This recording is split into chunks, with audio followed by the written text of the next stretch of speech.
Whether you know that the Earth is a globe or whether you know that the Earth is flat, give me 3 minutes of your time and you can literally change the world for the better. And if you don't care what shape it is and you think it doesn't matter, then please hear me out. And I'll explain exactly why it does matter. Whatever evidence globers provide, flat earthers will never believe it. And whatever evidence flat earthers provide, globers will never believe it. Because we've all conditioned to be that way. It's deliberate, and I'll get to that in a minute. On the globe model, the Antarctic continent takes up a relatively small part of the globe, right at the bottom, and the coastline is at about 10,000 miles long.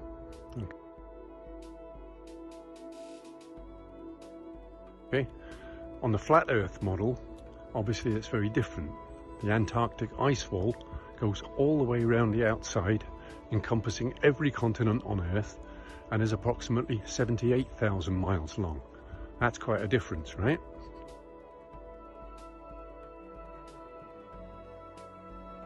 So what if we could prove it for ourselves once and for all, without anyone official being involved, without either side being able to call foul or that's cheating? So here's what I propose. We get half a dozen of the most famous and outspoken globers, half a dozen of the most famous and outspoken flat earthers, and we put 3 of each into 2 different aeroplanes. All right, we start them off at the same point, and those 2 aeroplanes fly off in opposite directions, following the coastline, which means they'll meet approximately halfway round on the other side. So on both models, supposing they set off from the closest point to Chile, and halfway round they're both going to meet up somewhere around Tasmania. All right, the difference will be the distance they've traveled and how far and how long it will take them to get there.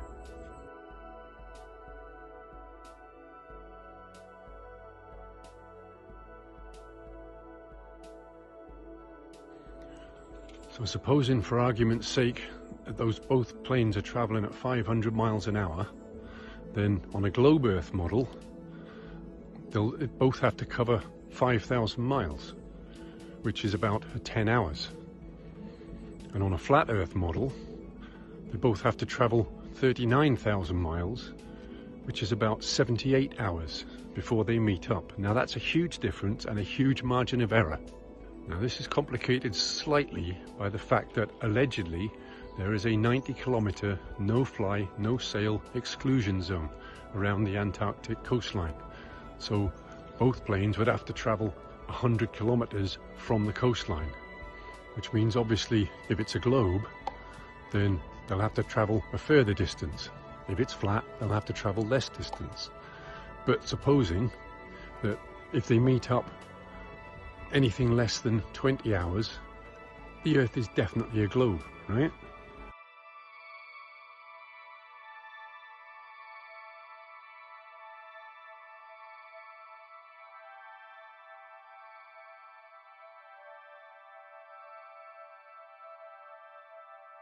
If they meet up anything after 60 hours, the Earth is very definitely flat. Now, if you give all 12 of those passengers a live feed camera, video camera, and also maybe one in the cockpit so they can see the distance traveled as well, all right, then there's no cheating, and one side or the other at the end of this journey, when those 2 planes meet up, is going to have to say what seems to be the 3 hardest words in this modern clown world: I was wrong. Now this won't cost a great deal of money, relatively speaking, but I would finance it in an instant if I had the money. I'm homeless and I can't even afford a pair of socks.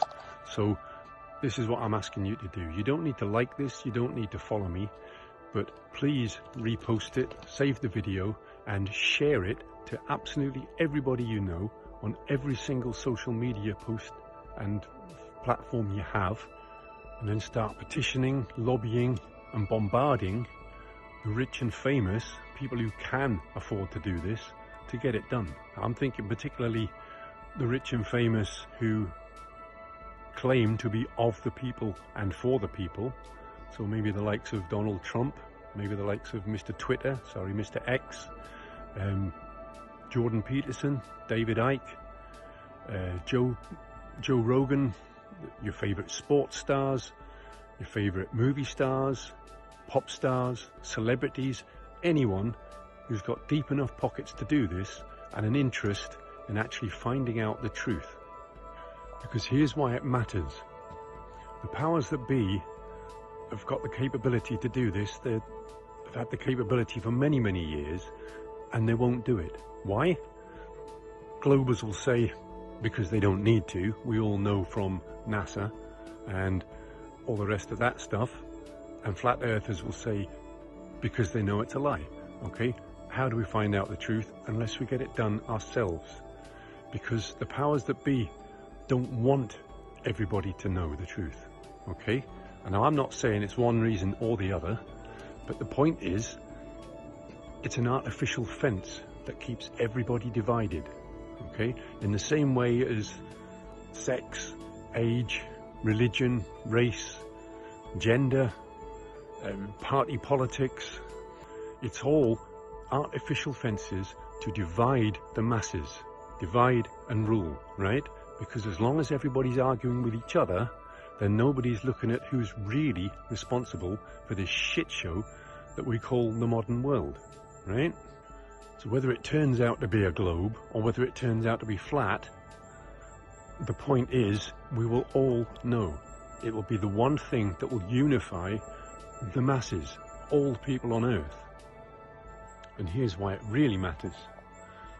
Virtually everyone will be familiar with the Star Wars films.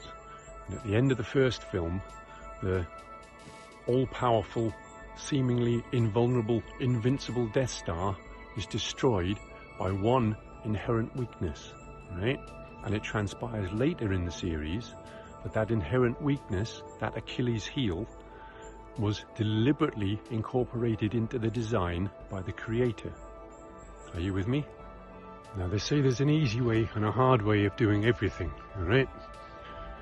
I stopped participating 3 years ago, and I've been out in the forests ever since, imagining, dreaming up and creating something truly amazing. But no one has ever asked me in those 3 years what it is I'm doing out here. Not even my birth family, my soul family, or my closest friends. Okay, so we'll have to do it the hard way. So if you can get this experiment done and provide proof once and for all, then you will destroy that metaphorical Death Star. You will not only break free from the Matrix, but you will break the Matrix, which will allow new Earth to come into existence with its infinite possibilities for the abundance and prosperity for all living creatures on Earth. I think that's worth doing.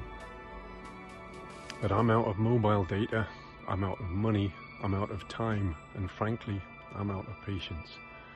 So this is Ecotopia, signing off.